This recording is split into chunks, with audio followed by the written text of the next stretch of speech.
What would you do Hurry up! if you I saw a little told you not to girl carry him. Get out limping the on door broken now. legs, dragging her starving baby brother out of a mansion while no one else dared to help?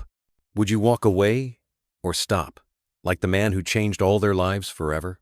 Before we go on, allow me to wish you peace and good health.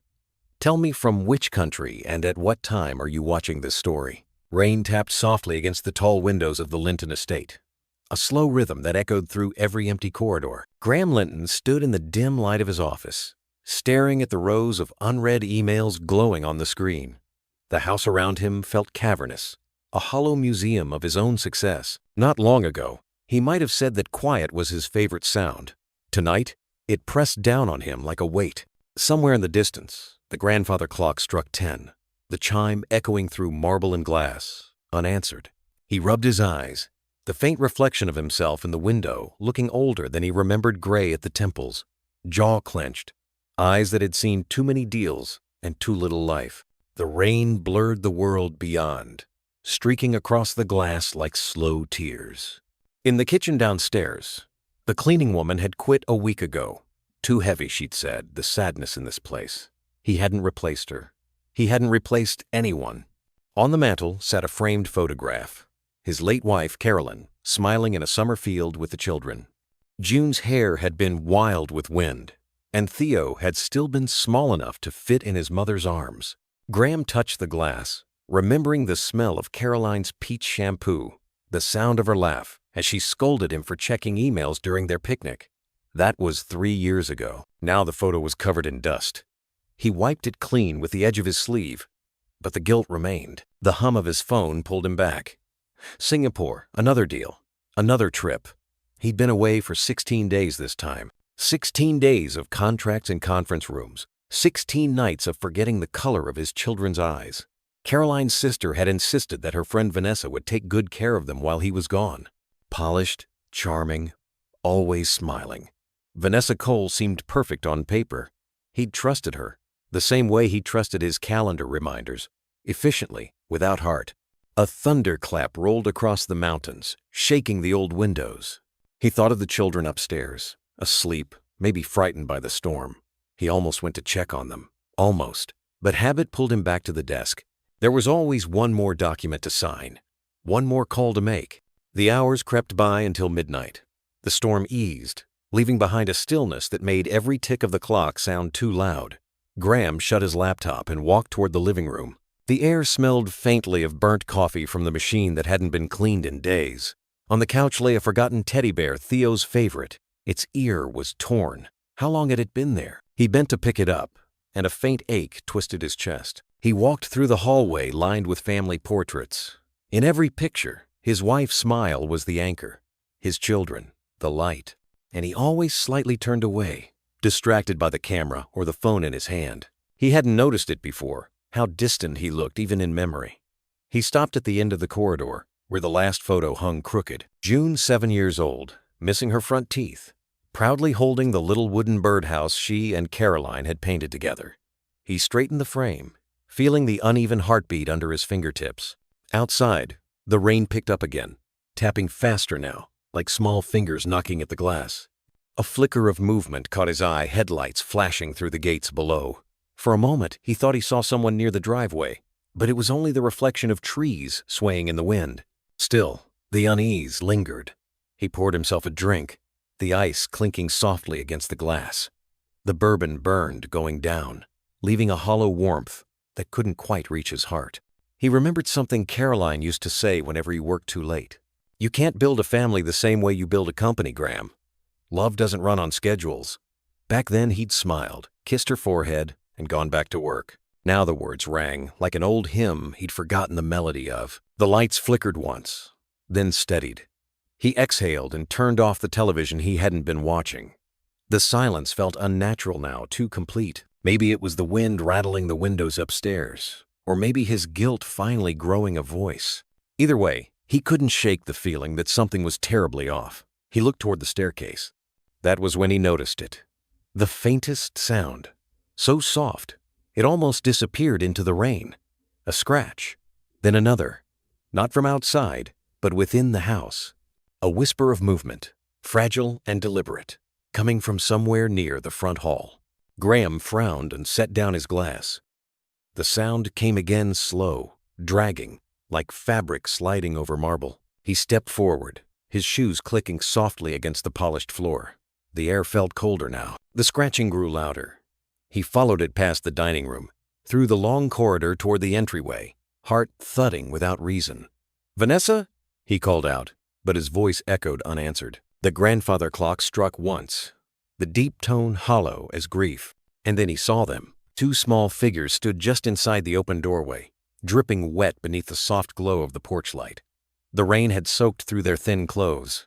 Puddles formed around their shoes. June was clutching her little brother's hand, her lips trembling, eyes wide and bright, with a strange mixture of fear and relief. Theo leaned against her leg, his small body shivering, the torn sleeve of his jacket clinging to his arm. For a heartbeat, Graham couldn't move. His breath caught as if the world had stopped turning.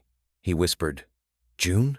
though the child before him hardly resembled the lively girl from his photographs. Her hair hung limp against her cheeks, her face pale except for the bruise blooming near her temple. Theo's voice was barely a sound. "Daddy, we couldn't stay there anymore." Graham dropped to his knees, the bourbon still burning in his chest. He wrapped his arms around them, and both children flinched before yielding to his warmth. June's clothes were icy, the rainwater seeping through his shirt. He could feel her heartbeat racing against his. "What happened? Where's Vanessa?" His words came out sharper than he meant. Frightened, rather than angry. June didn't answer right away. She only looked past him, toward the warm hallway, as if expecting someone to appear. "She was sleeping," she whispered finally. "We had to be quiet." Theo's head fell against his shoulder. "June said we should go before she wakes up." Graham felt the weight of those words more heavily than any business failure or loss he'd ever faced. He pulled them both closer, then lifted Theo into his arms. The boy's skin was clammy, his small hands gripping his father's collar with desperate trust. He guided them inside, shutting the door against the storm. The old house groaned as if sighing with relief. Graham knelt again, brushing the wet hair from June's forehead. "You're safe now, both of you. You hear me?" June nodded, her lips pressed tight, but tears slipped down her cheeks. "She didn't like us singing. She said Mommy's songs made her sick." Something inside him cracked open. He wanted to ask more, but the fear in her eyes stopped him. He could see the truth already, too much truth for a child to carry. "It's over," he said softly. "You did good, sweetheart. You protected your brother." He led them toward the living room, wrapped them in blankets he found on the couch. Theo clung to his arm like an anchor. June stared at the flickering fire he had just managed to light, the flames reflecting in her wide eyes. "I thought you forgot about us," she murmured, her voice small as the rain outside. He turned to her, words catching in his throat. For years he'd thought providing money, security, a mansion, these things would be enough. But in that moment, watching his daughter's shoulders shake under a blanket too big for her, he knew how wrong he had been. "I could never forget you," he said, barely above a whisper. "I just forgot how to show it." June looked at him then, her eyes searching his face as if to measure the truth there. After a moment, she reached out, placing her tiny hand over his. "Mommy used to say, if we get lost, just follow the sound of love. That's how you find home again." Her words hit him like a prayer whispered through time. The same phrase Caroline had written on a card he once found inside her favorite novel. He remembered tossing it into a drawer, too busy to care. Now, the memory rose, like light through fog. He brushed a tear from June's cheek.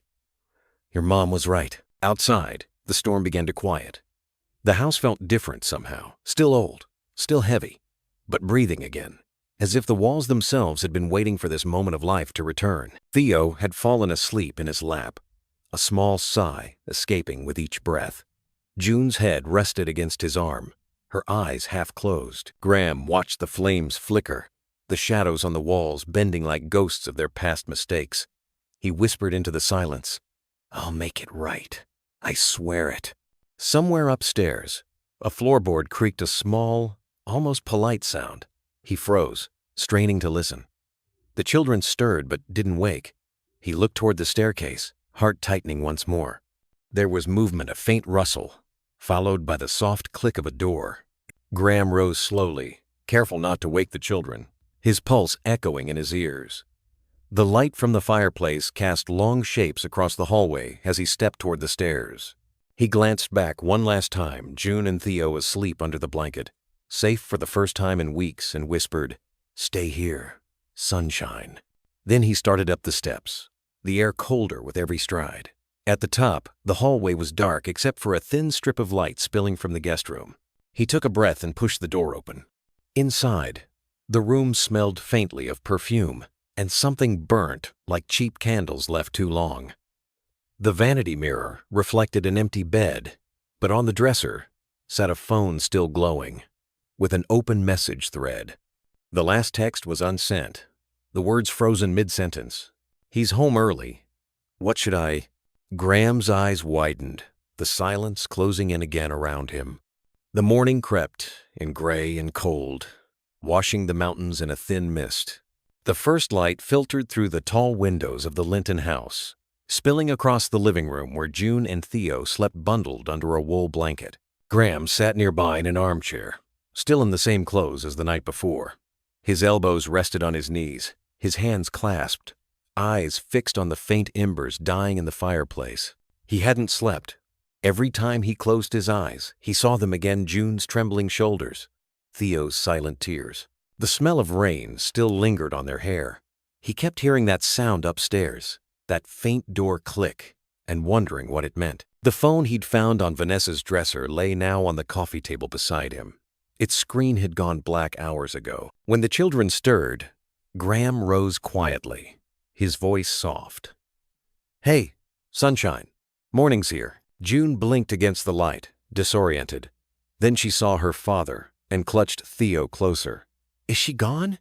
"Yes," he said after a pause. "You're safe."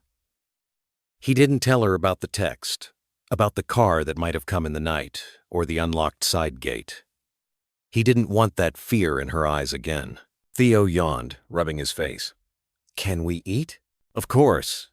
He smiled gently. "How about pancakes?" It was the first breakfast he had cooked in years. He fumbled through the cabinets, finding flour and eggs that might still be good. The smell of batter and butter slowly filled the kitchen, chasing away the damp chill. June watched from a stool, her feet swinging. The warmth of the stove lit her face, but her eyes stayed cautious, scanning every sound. He set a plate in front of her, golden pancakes glistening with maple syrup. "Dig in, kiddo." She hesitated before whispering, "We didn't eat like this at Vanessa's." "What did she feed you?" His tone was calm, but his hands tightened around the coffee mug. June bit her lip. "Sometimes just cereal. Sometimes nothing when she was mad." He swallowed hard, forcing the tremor out of his voice. "You'll never go hungry again, I promise you that." Theo's small voice chimed in, muffled by pancake. "She said we couldn't sing Mommy's song anymore." Graham's hand froze midair. He could almost hear Caroline's voice in the kitchen, humming that old lullaby. "You are my sunshine." It had been the sound of safety, of home. He blinked hard and set the mug down. "You can sing it whenever you want now. In this house, we sing loud." Place. Theo smiled faintly, syrup on his cheek. June didn't smile yet, but the corner of her mouth twitched, as if trying to remember how. After breakfast, Graham guided them upstairs to warm baths and clean clothes. Caroline's room still smelled faintly of lavender. He found one of her old sweaters and wrapped it around June. "You look just like your mother in this," he said softly. June turned toward the mirror, brushing her wet hair with small, slow strokes. "She used to braid my hair before school. I remember." His voice cracked slightly. "She loved doing that." Downstairs, the doorbell rang a sharp sound that broke the fragile calm. Graham tensed. Through the window, he saw a police car parked by the front gate. He exhaled slowly, told the kids to stay upstairs, and went to open the door. Detective Nora Hayes stood on the porch, raincoat half buttoned, her hair damp from drizzle. She held a file in one hand and flashed a soft, understanding smile. "Mr. Linton, sorry to come unannounced. We received a call from Child Services early this morning. A neighbor reported seeing 2 children walking through the rain last night near your property." Graham stepped aside. "They're safe now. Please, come in." Inside, Nora's gaze moved over the room, the drying clothes by the fire, the untouched bourbon glass on the table. the small shoes near the door. She nodded slowly. You found them yourself? They came home, he said, his voice quieter than he meant. I don't know how long they were out there. Nora's tone was calm, but firm. Can you tell me where their caretaker is? She's gone, he answered. Her name's Vanessa Cole. She was supposed to watch them while I was overseas. Nora scribbled the name down. And you haven't seen her since last night? He shook his head. Just her phone. She left a message half-typed. I think she was planning to run. Stu. Nora's eyes softened, but her voice carried the weight of procedure.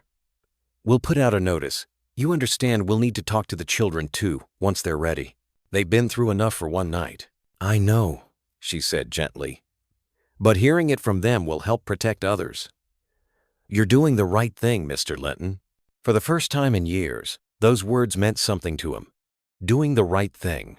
He'd built companies, signed checks, made decisions that changed hundreds of lives, but this, standing in his own living room, felt like the first right thing he'd done in a long time.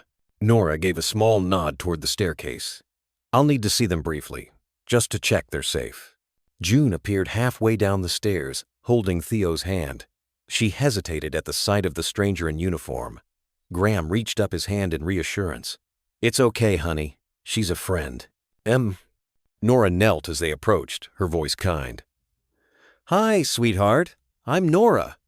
You did something very brave last night. June's voice was barely a whisper. We were scared. I know. But you're safe now. And your dad's right here. Nora's expression changed. Something like recognition flickered in her eyes as she studied Graham. Mr. Linton, she said softly, I think you'll want to hear what your daughter just told me. He frowned. What do you mean? Nora glanced at June, then back at him. She mentioned a man. Said Vanessa wasn't alone last night. Graham's heart still. A man? June's fingers tightened around his hand. He was talking to her on the phone. He said, you'd be sorry. Graham felt the room tilt slightly. The bourbon glass from last night caught a flash of light on the table. Somewhere deep inside him, the hollow part of the house seemed to echo with that threat. For a long moment, the only sound was the soft crackle of the fire. Graham knelt beside June, his hand steady on her shoulder, though his pulse hammered in his chest. What else did you hear, sweetheart? June's eyes darted between him and Nora. They were in the kitchen. I was supposed to be asleep. Vanessa was mad because you didn't send more money. She said the man could make you pay. Nora crouched to June's level, her voice calm. Did you see what he looked like? June shook her head. Just his voice. He called her darling and said something about the company. Graham's thoughts raced. The company. His mind leapt to a name he hadn't said in years, Marcus Daly, a former associate he'd once fired for stealing from investors. Marcus had sworn revenge, but that was years ago. Could Vanessa have known him? The chill that ran down his spine told him yes. Nora stood, closing her notebook. We'll run both their names through our database. In the meantime, I'll assign a patrol car to stay near your property. You shouldn't be alone here tonight. He exhaled slowly. Thank you. Her eyes softened. You did the right thing bringing them home, Mr. Linton. Sometimes the hardest part of being a parent is admitting we can't fix what's already broken, but we can stop it from breaking again. He nodded, those words striking deeper than she knew. When she left, the house fell into quiet again. Graham went to check the locks, his reflection in the window faint and tired. Outside, the clouds were breaking apart, sunlight catching on the wet grass. Somewhere down the hill, the siren of Nora's patrol car faded into the distance. In the living room, June was drawing on a notepad she'd found by the phone-crude shapes of a house, two small figures holding hands under a sundae. Theo was humming to himself, tapping his small fingers on the table. For a moment, Graham simply watched them. The image of them sitting together safe, alive, felt almost unreal. He sat down beside them. That's a nice picture, June. What's it called? She looked up shyly. Home. Something in him broke open at that single word. He reached for her drawing, tracing the lines gently. That's a good name. Theo looked up, his voice bright again. Can we keep the sunshine? Yes, Graham said. Always.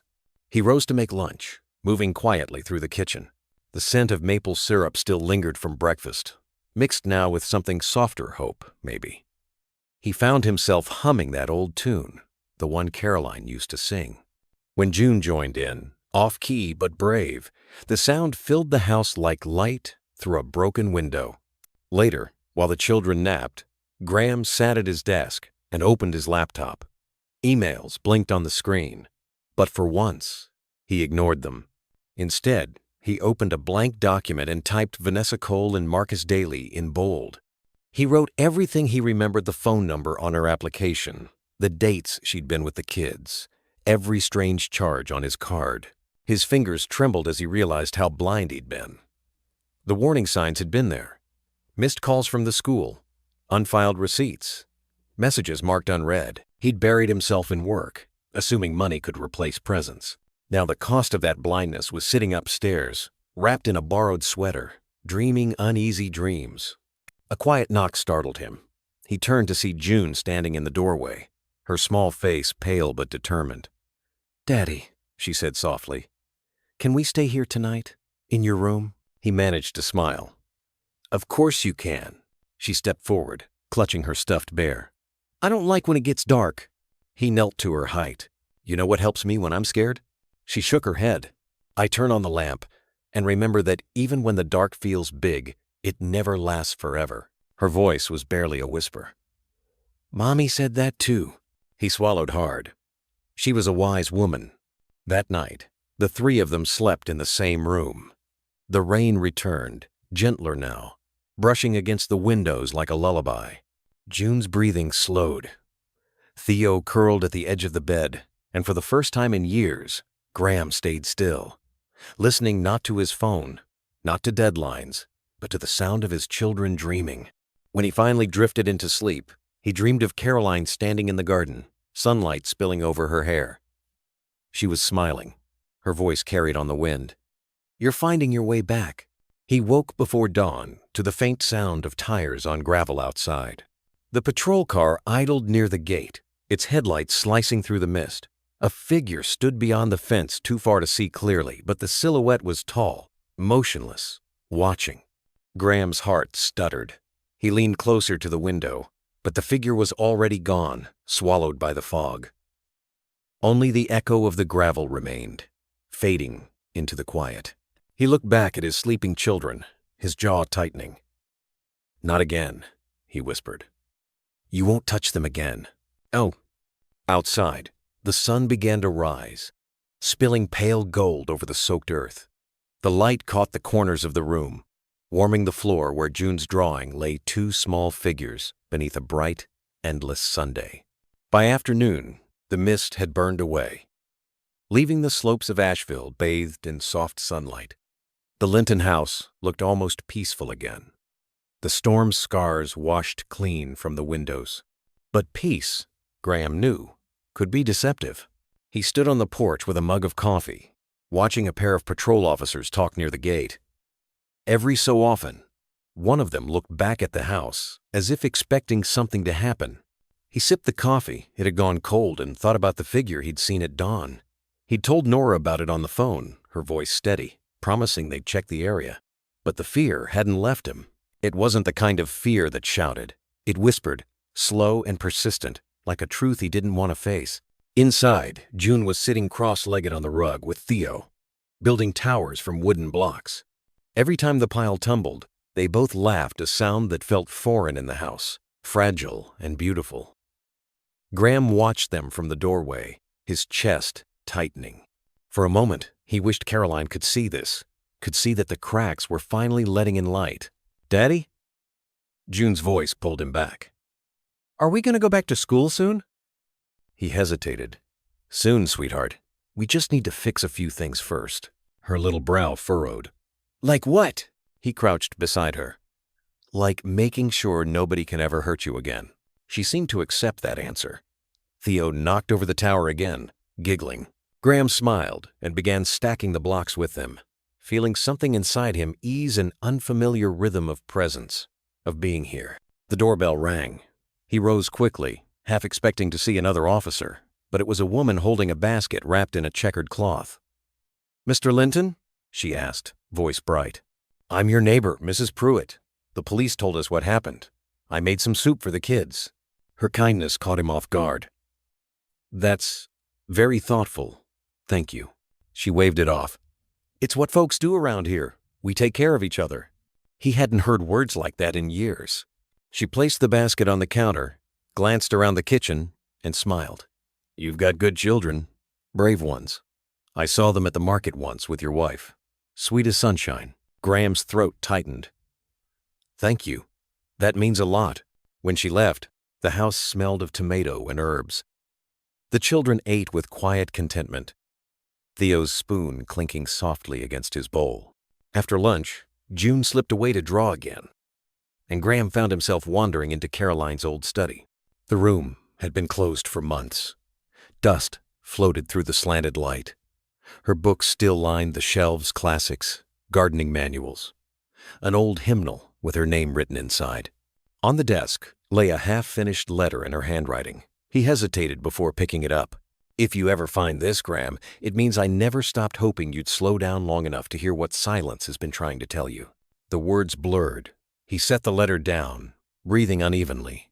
He'd buried his grief under work, pretending the silence was easier than listening to what it held. Now, every creak of the house felt like her voice, whispering reminders he'd ignored. A soft knock came at the door. June peeked in, holding a small journal. "This was in Mommy's drawer. It's mine now, right?" He took the book gently. The cover was faded blue, corners frayed. Inside were pages filled with childish handwriting, stickers, drawings. On the last page, a note written in Caroline's graceful cursive. "For June, so you'll always have a place to keep your sunshine." Graham smiled, his vision blurring again. "Yes, it's yours." June ran her finger along the words. "She wrote that before she got sick." "I remember," he said softly. "She wanted you to write about the things that make you happy." June tilted her head. "Like today?" "Yes, today's a good place to start." She grinned faintly. "Then I'll draw pancakes." "Oh." He laughed quietly. "Good choice." When she skipped out of the room, he sank into the old chair by the window. Outside, the patrol car idled down the hill, the officers switching shifts. The golden light of late afternoon spilled across the yard, catching the edges of the maple trees. For a moment, the world seemed normal again. Then his phone buzzed. Unknown number. He frowned, answering cautiously. "This is Graham." And the line crackled, and a man's voice, low and deliberate, slid through the static. "You're a hard man to reach, Linton." Graham froze. "Who is this?" "You don't remember me, but I remember you. You took everything from me and from her." The connection hissed and went dead. He stood there, pulse pounding, staring at the silent phone. The old fear was back, sharper now, threading through every corner of the house. He looked toward the stairs where his children's laughter echoed faintly. He set the phone down, whispering to himself, "Not again." The phone slipped from Graham's hand and hit the desk with a dull thud. His breath quickened, the stranger's words still echoing. "You took everything from me and from her." He checked the caller ID, no number, no trace. Outside, the afternoon light had turned copper, the kind that fades too quickly. He locked the doors, checked the windows, every instinct on alert. Upstairs, June and Theo were still playing, their laughter faint but steady. He dialed Nora Hayes. "Detective, it's Linton. I just got a call," male voice. "Said I took everything from him." Her tone turned firm. "Did he give a name?" "No, but I think it's Marcus Daly. I'll have Tech trace it. Keep the kids close. Don't open that door for anyone but my team, understood?" He nodded, though she couldn't see. "Understood." When he hung up, the house felt different, too quiet again. He went upstairs, found June sitting cross-legged on the bed, drawing in her blue journal. Theo slept beside her, one hand clutching his bear. "Everything okay, Daddy?" she asked. He forced a smile. "Yeah, sweetheart, just checking the lights." She nodded and went back to drawing. On the page, she'd made 3 stick figures, 2 small, 1 tall, with bright yellow halos of crayon sun behind them. Beneath, she'd written in careful letters, "We're not alone anymore, Em." Something in those words softened him. He sat beside her, tucking a strand of hair behind her ear. "That's beautiful." She smiled, sleepy but safe. "Mommy would like it, right?" "She'd love it." He stayed there until her eyelids drooped, until the room was filled only with the rhythm of their breathing. Outside, the wind picked up, brushing the trees against the window.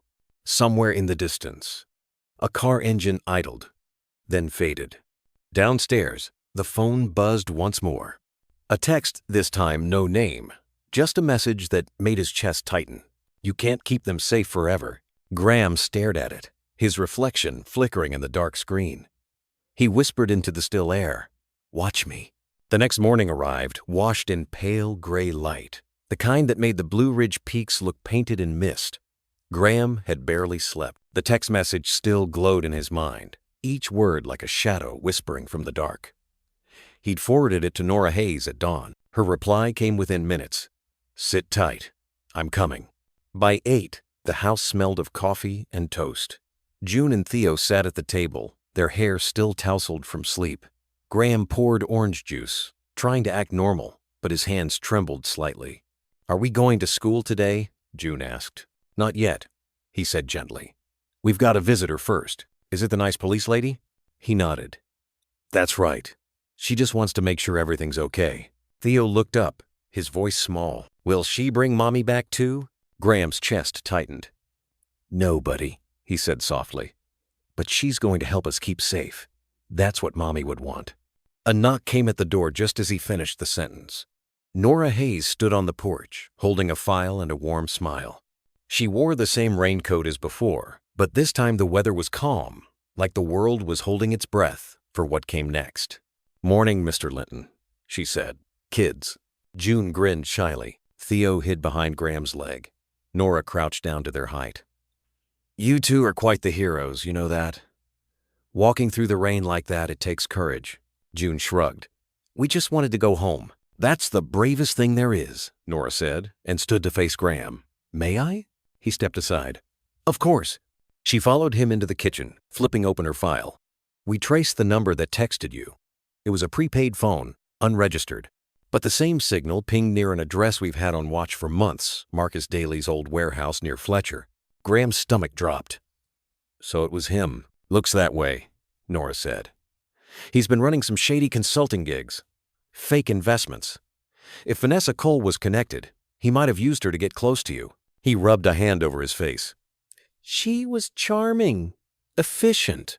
I never thought—" "You trusted her with your children," Nora said quietly. "That's not weakness. It's what decent people do." Her tone softened. "Listen, Graham, there's something else. We found a second phone at Vanessa's apartment. Texts between her and Marcus. One of them mentions your company's charity fund. Clean money, he called it. You think he might have been after that?" "Yes," Graham said. "He tried to launder through it years ago. Caroline stopped it before it reached the board. He hated her for that." Nora nodded slowly, understanding dawning in her eyes. "So, this wasn't random. He targeted you because of her." The silence that followed was heavy. Outside, the wind brushed the porch swing, making it creak softly. Then June appeared in the doorway, holding her little blue diary. "Miss Nora, can I show you something?" Nora smiled. "Sure, sweetheart." June flipped to a page covered in uneven letters. "This was when Vanessa got mad. She told us we couldn't use Daddy's phone, but she had another one. She hid it under the kitchen shelf. I drew it here so I wouldn't forget." The drawing was crude, but clear, a rectangle with a small symbol beside it, like a key. Nora's eyes widened. "That's not a toy phone. That's a burner, probably, the one Marcus gave her." Graham leaned over June's shoulder, his pulse quickening. "Can we still find it?" "If it's still there," Nora said, already pulling on her gloves. "Show me." June led them into the kitchen, to the lower cabinet beside the fridge. The shelf squeaked as Nora reached behind it, and when she pulled her hand back, she was holding a small, dust-covered phone sealed in plastic. "Well," she said, half a smile breaking through her disbelief. "Looks like our junior detective just solved half my case." June's eyes brightened. "Does that mean he can't hurt us now?" Nora crouched again, meeting her gaze. "It means we're one step closer to making sure he never will." Graham exhaled, the first real breath of relief in days. For the first time, he saw something new in June's face, not fear, but pride. He looked at her, then at Nora, gratitude unspoken. The detective slipped the phone into an evidence bag. I'll send this to our tech team right away. It could tell us everything where he is, what he's planning. Graham nodded, his voice low. Thank you, Detective, for believing us. Nora smiled faintly. You'd be surprised how often kids tell the truth before adults do. Nora carried the small plastic bag to the kitchen table, setting it down like a sacred object. The morning sun cut through the window blinds, striping the floor in gold and shadow. Graham stood nearby, arms crossed, feeling that strange tension between fear and hope, the sense that the truth was finally close enough to touch. Nora powered on the phone with a portable battery pack. It lit up weakly, its cracked screen showing a single folder labeled V. She tapped it open, glancing at Graham. You ready? He nodded. The folder contained a few text threads and 2 audio files. Nora opened the most recent one. The phone speaker hissed. Then a man's voice, cold, familiar, filled the room. You keep him traveling. Keep the kids quiet. Once he signs the final transfer, we disappear. Graham froze. That voice. Marcus Daly. Then Vanessa's voice followed. Shaky, but eager. And what about the kids? Collateral. They'll come or they won't. He'll sign faster if they're in danger. M. The recording stopped. Silence filled the kitchen like smoke. Graham's throat felt raw.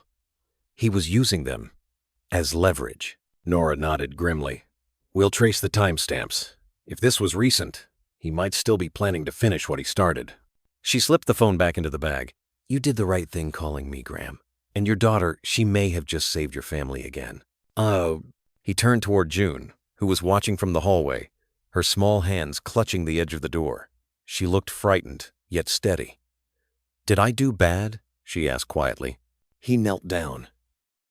No, honey. You did something brave. Mommy would be proud. Her eyes filled with tears. I miss her, Daddy. I know. He hugged her, feeling the weight of everything they had survived pressing against his chest. Nora cleared her throat softly. We'll keep a car outside for the next few days. I'll coordinate with state investigators to pick up Daly's trail. He's clever, but he's running out of places to hide. She handed Graham her card. If anything happens, anything you call me first. When she left, the house seemed larger and quieter than before. Graham sat at the table, the weight of what he'd heard still pulsing behind his ribs. Outside, the wind had picked up, shaking the bare branches against the siding. He looked toward the stairs. June had gone back to her drawings. Theo was on the rug, building towers again, his soft humming drifting through the air. They looked safe for now. He opened Caroline's old letter again, the one he'd found in her study. You can't undo the past, Graham, but you can still be the man our children believe you are. He let the paper rest in his hands, the words trembling slightly. Maybe this was what redemption looked like, not grand gestures, but the quiet act of staying, of fighting, of protecting what was left. From upstairs came June's voice, bright and clear. Daddy, can we go to the park later? He smiled faintly. We'll see, sunshine. We'll see. But just as he stood, his phone buzzed again. A new message. No name. You found one phone. There are more. The smile faded. He looked toward the stairs, toward his children, and every instinct in him came alive again. By evening, the house had settled into a nervous quiet. The patrol car outside idled beneath the streetlight, its red glow flickering across the windows. Graham sat on the couch, phone in hand, staring at that last message. You found one phone.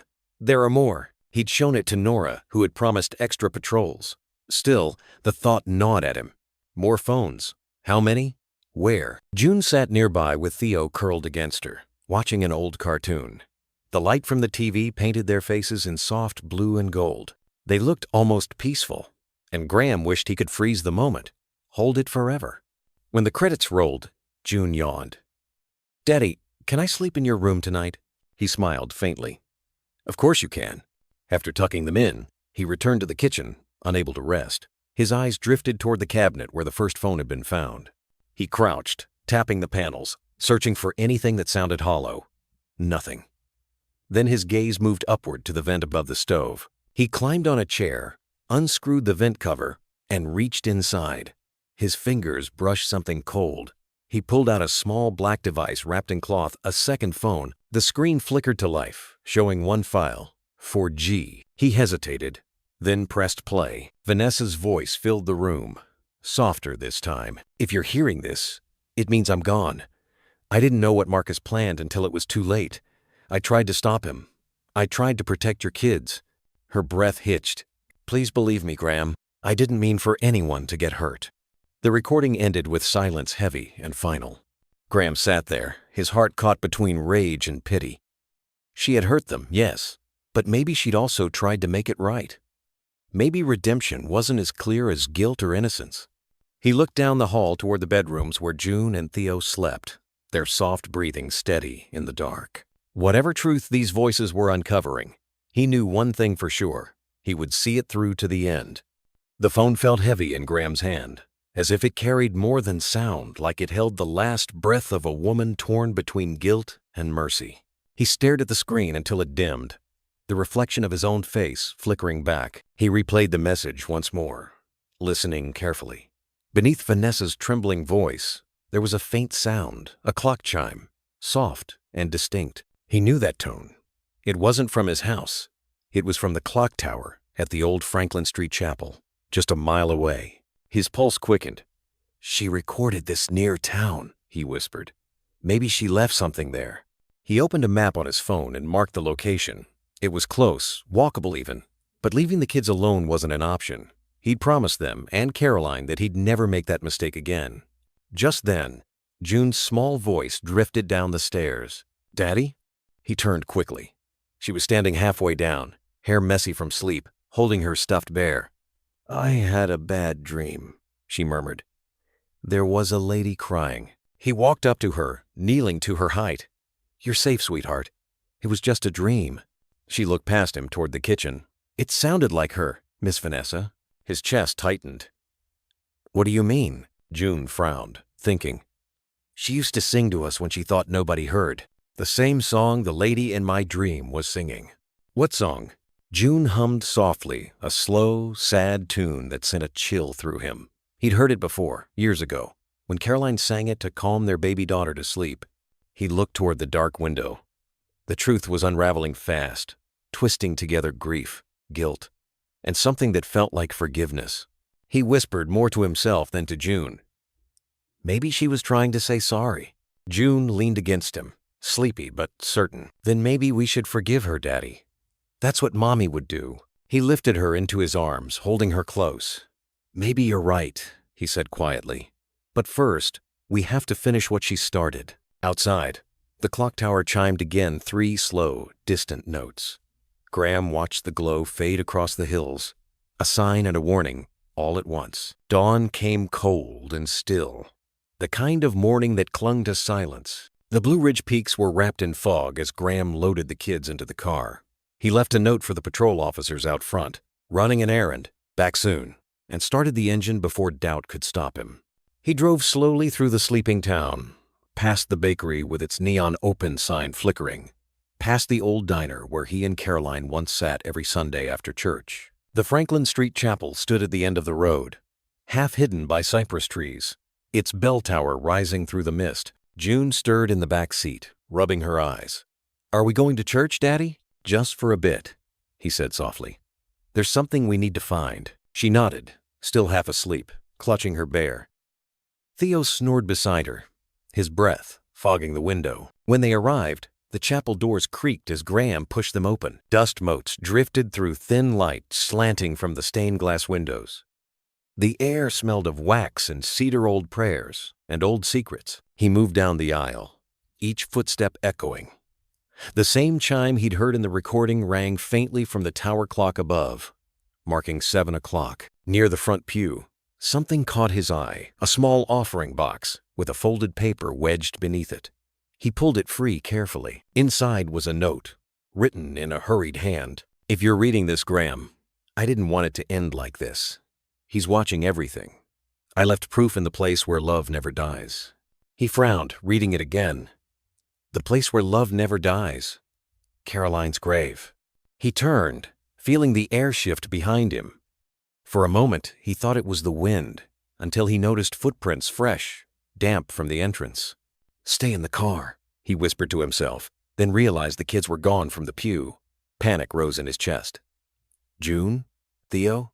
A small voice came from near the back. We're here, Daddy. He ran toward them. June stood by a candle rack, lighting a small white candle. It's for Mommy, she said softly. She's not gone, right? He can't sit her, heart pounding. No, sweetheart, she's not. Outside, a car door slammed. Then another. Through the stained glass, he saw movement, 2 figures near his car. His pulse kicked up fast. He grabbed the kid's hands. We're leaving, now. As they reached the doorway, the heavy wooden doors suddenly swung inward. A man stood there, tall, broad-shouldered, his gray hair slicked back, a thin scar cutting across his cheek. Leaving so soon, Mr. Linton? Marcus Daly's voice was calm, almost polite. We still have unfinished business. Graham's blood ran cold. He pulled the children behind him. Stay back, Marcus. Marcus smiled faintly. I see you found her message. She always had a soft spot for you. Pity she couldn't keep her promises. Don't talk about her. Oh, I will. Because she almost ruined everything. The clock above them struck again, 7 slow chimes echoing through the chapel like warnings. The air inside the chapel turned heavy, thick with old incense and fear. Graham stepped backward, shielding the children. Marcus Daly moved forward with slow confidence, the soles of his shoes clicking softly against the marble aisle. Don't do this, Graham said quietly. It's over. The police know everything. Marcus gave a low chuckle. The police? He tilted his head. They always arrive too late. Besides, I'm not here for them. I'm here for what she left. She? Vanessa, he said almost fondly. She thought she could betray me. She thought you'd protect her. But you didn't even know she existed until it was too late. Graham's pulse thundered. You used her. You used all of us. Marcus smiled thinly. That's what men like us do, isn't it? Build our empires, bury our guilt, and call it progress. Graham shook his head. No, not anymore. He tightened his grip on June's hand. She trembled, but didn't cry. Her voice came out small, but steady. You're the bad man from the phone. Marcus's eyes flicked to her. Smart girl. You should have stayed hidden. Outside, a car engine approached fast, the sound of tires crunching gravel. Marcus's expression hardened. Detective Hayes, I presume, he muttered. He stepped closer. Give me the note you found. No. Marcus's face darkened. Then I'll take it. Graham pushed the kids behind the pews just as the doors burst open. Detective Nora Hayes strode in, gun drawn but steady, her badge glinting in the dim light. Marcus Daly, she called. Hands where I can see them. M. Marcus turned, raising his hands just enough to mock her authority. Detective Hayes, always a pleasure to be hunted by the righteous. Don't move, she warned. He smiled. You're too late. His hand darted toward his coat pocket. Nora fired once, a clean, echoing crack that shattered the quiet. Marcus stumbled back, shock crossing his face, then collapsed beside the altar. The note Graham had been holding, slipping from his grasp. Silence fell again. The children huddled close to their father as Nora rushed forward, checking Marcus's pulse. He's alive, she said. Ambulance is on the way. Graham exhaled, his legs trembling. He knelt and gathered the kids, holding them close. It's over, he whispered. We're safe. June looked up wide-eyed. Did Mommy help us, Daddy? He swallowed hard. Yeah, he said softly. I think she did. Outside, the fog began to lift, sunlight spilling through the stained glass, painting them in soft gold and rose. For the first time in years, Graham felt warmth instead of guilt. Nora stood by the doorway, lowering her weapon. You did good, Linton. You got them through the storm. He nodded. Couldn't have done it alone. The clock struck 8, its chime rolling over the hills, steady and clear, a signal that the long night had finally broken. 2 days later, the storm that had haunted the town finally broke for good. The skies cleared to a soft Carolina blue, and sunlight spilled through the living room window of the Linton house. For once, it wasn't harsh or distant. It was warm, gentle, the kind of light that stayed. Marcus Daly was in police custody, recovering under guard at the county hospital.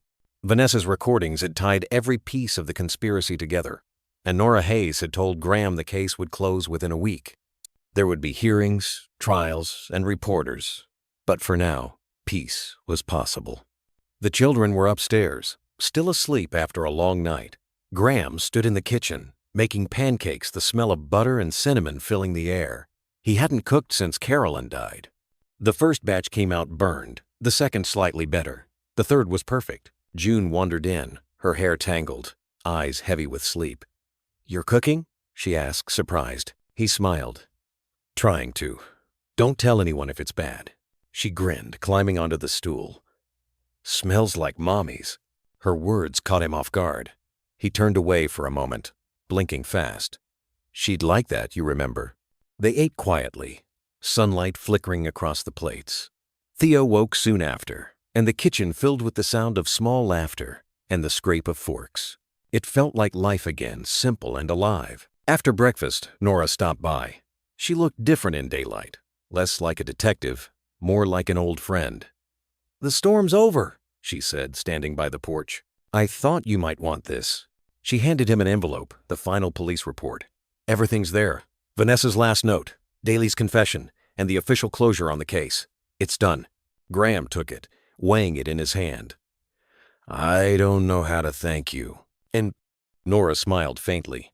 "Be their father. That's thanks enough." He looked toward the yard where June and Theo were playing. "I plan to." "Good," she said, stepping down the porch. "Oh, and Graham?" He looked up. "You might want to visit the chapel again. The priest found something under the pew you were sitting in. Said it might belong to you." She waved and left, her car disappearing down the gravel road. Graham hesitated only a moment before gathering the kids. "Field trip," he said lightly. "We're going to see where the sun came back." June cheered. Theo clapped his hands. The drive to Franklin Street felt different now. No fog, no fear. Just the hum of the tires and the sweet spring wind through the open window. The chapel looked softer in daylight. Flowers had been placed on the steps, offerings from townspeople who'd read about the case. Inside, the air was calm, filled with the faint scent of lilies. On the front pew, a small wooden box waited with a note on top, "For Graham and the children." He opened it carefully. Inside were 3 photographs, one of Caroline holding a baby June, one of Graham laughing with Theo on his shoulders, and one of all 4 of them together, taken long before the loss and guilt. Underneath was a folded scrap of paper in Caroline's handwriting. "If love leaves the room, it always finds a way home." Graham's vision blurred. He handed the note to June. "Mommy wrote this for us." June traced the words slowly, whispering, "Then she's home now." Graham sat on the front pew for a long time, the quiet hum of morning sunlight wrapping the chapel in gold. June leaned against him, holding the photo of their family as if it were a treasure map that led straight back to home. Theo toddled near the aisle, his laughter echoing softly, filling the once haunted space with life again. For the first time in years, Graham didn't feel haunted by what he'd lost, only grateful for what had survived. He looked toward the stained glass window where light painted Carolyn's favorite color, a deep rose that shimmered like memory itself. "You were right," he whispered.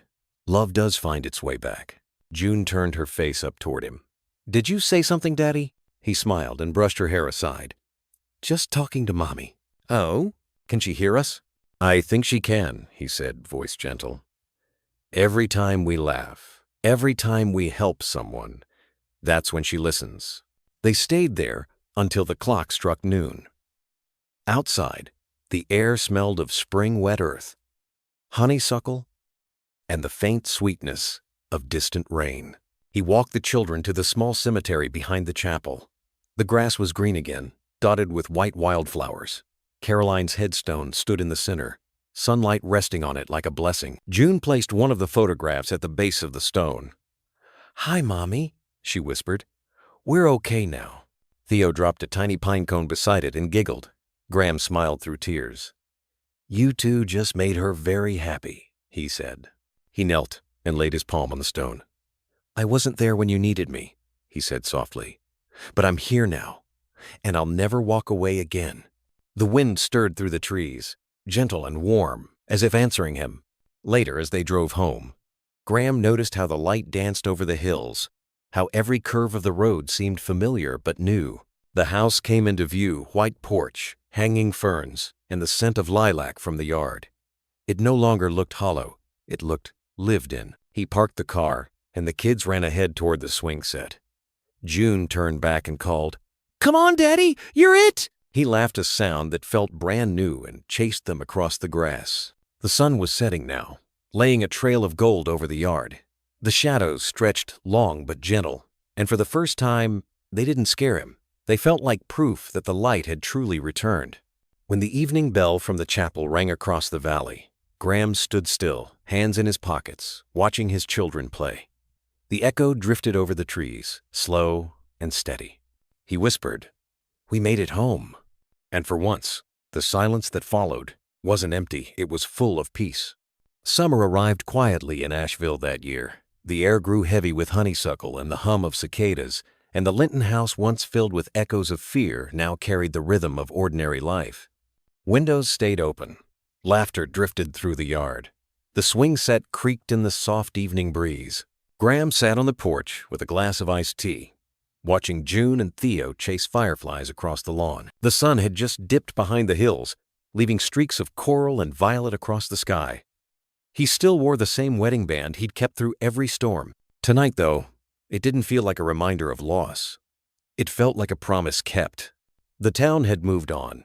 The papers ran their stories. The trial ended, and Marcus Daly's name faded from the headlines. Vanessa's last message had been played in court, a quiet apology that silenced the room. Even the judge had paused before sentencing, saying softly, "May we all find peace, even in our failings." Graham thought of that sometimes, how fragile redemption could be, how even broken people sometimes tried to leave a small light behind. Inside, the old clock ticked steadily. Caroline's photograph hung above the mantel again, surrounded by drawings June had made: a son, a house, a family holding hands. Beneath it, Graham had placed a note that read, "The place where love never dies. Ems though." Nora Hayes visited once a week now, sometimes for paperwork, sometimes just to check in. This evening, she stopped by with coffee and a small bag of books. "Children's mysteries," she said, smiling. Figured June might like them. June beamed. "Detective stories? The best kind," Nora said. "About kids who see what adults miss." Graham chuckled. "That sounds familiar." Nora glanced around the cozy room, her expression soft. "You've done well, Graham. You built something good again." "Ugh." He looked toward the window where the kids played. "I didn't do it alone." She nodded, setting the books down. "None of us do." As dusk deepened, she stood to leave. "One last thing," she said, handing him an envelope. "From the state's Child Advocacy Board. They're looking for volunteers, people who can speak to families rebuilding after loss. I thought maybe—" He hesitated, then smiled. "Maybe it's time I gave something back." "That's what I hoped you'd say, Em." When she left, the house settled into its familiar rhythm: crickets outside, the faint hum of the refrigerator, the steady breath of a home alive again. Graham sat at the table, opening the envelope. Inside was a single line printed across the top: "Every voice deserves to be heard." He thought of Lily's diary, the courage of a child who had written through fear to save her brother. He thought of June, who had done the same without knowing it. And he realized that his story wasn't just about survival anymore, it was about carrying the light forward. The next morning began with sunlight streaming through the kitchen curtains. June and Theo sat at the table, still in their pajamas, drawing with colored pencils. Graham flipped pancakes, while the smell of maple syrup and butter filled the air. It was a small ritual now. Every Saturday started this way. "Daddy," June said, waving a crayon. "Look, it's us at the park." He leaned over her shoulder. The drawing showed 3 figures under a wide oak tree, all smiling, a bright yellow sun above them. In the corner, she'd drawn a 4th figure, Caroline, smiling from the sky. "That's beautiful, sweetheart," he said softly. Theo clapped. "Mommy's watching the picnic." Graham nodded, his chest tightening with something warm. "Yeah, buddy, she's always watching." Later that afternoon, he took the kids to Maple Creek Park. Families were out with picnic blankets, guitars, and lemonade coolers. The scent of grilled corn and summer grass drifted through the air. June ran ahead, her laughter ringing like music, while Theo toddled close behind her. They reached the small gazebo near the pond, and Graham spread out a blanket. The water shimmered gold under the sundae. He leaned back, letting the breeze carry away the last traces of winter that had lived in his heart. June came over, holding a dandelion. "Make a wish, Daddy." He smiled. "You first." She blew, sending white seeds spinning into the air. I wish we never forget how to be happy. That's a good one, he said. She tilted her head. What about you? He thought for a moment, then said quietly, I wish I keep deserving you. She didn't understand all the words, but she hugged him tight anyway. You already do. Evening settled in slowly, painting the sky in streaks of orange and pink. Fireflies began to glow over the grass, and the chapel bell rang faintly from across the valley. Back home, after the kids had fallen asleep, Graham stepped onto the porch with a blanket and a mug of tea. The stars were bright, scattered like silver promises. For the first time, he didn't feel like a man haunted by mistakes. He felt like a father learning to live again. He opened his notebook and began to write a letter, not to the past, but to the future. If someone finds this, know that forgiveness doesn't erase pain. It transforms it. Know that even in darkness, love waits for those who listen. I once thought redemption was about undoing what was lost, but it's really about choosing every day to love what remains. He signed it simply, Graham Linton. Then he closed the book, looked up at the night sky, and whispered, Thank you, Caroline. We're home now. From the upstairs window, June's sleepy voice drifted through the quiet. Good night, Daddy. Good night, sunshine, he called back. The porch light glowed softly as he sat there a little longer, the night air cool and full of life. Somewhere far off, the chapel bell rang one last time, slow, steady, at peace. And for the first time in a long while, Graham believed it. They were home for good. The evening light settled softly over the little town, the same way it had at the beginning of Graham's long journey. The house that once echoed with guilt now breathed with laughter and warmth, the laughter of two children, the hum of a porch swing, the gentle rhythm of a man finally at peace with his past. What began in silence and fear ended with the simple beauty of pancakes on a Saturday morning and fireflies glowing in the summer dusk. Sometimes, the smallest sounds like a child's giggle or the creak of an old porch can tell us that a heart has finally come home. Love, forgiveness, and second chances are never grand gestures. They live quietly in the way we listen, the way we hold on, the way we choose to stay. Like the glow of a porch light left on through the night, kindness doesn't need to shout, it just needs to keep shining.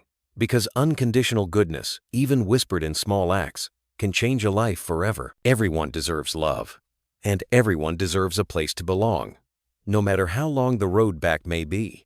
It's a truth that grows clearer with age. Money fades, power fades, but the warmth of a shared meal or the sound of a loved one's voice never does. Just like an old rocking chair that still sways in the breeze, love remains steady, quiet, and waiting. So tonight, as you sit by your window or your favorite armchair, maybe with a cup of tea or the sound of the radio humming softly, take a moment to remember, happiness often returns the moment we stop chasing it and start giving it away. If this story touched your heart, press 1-inch the comments below.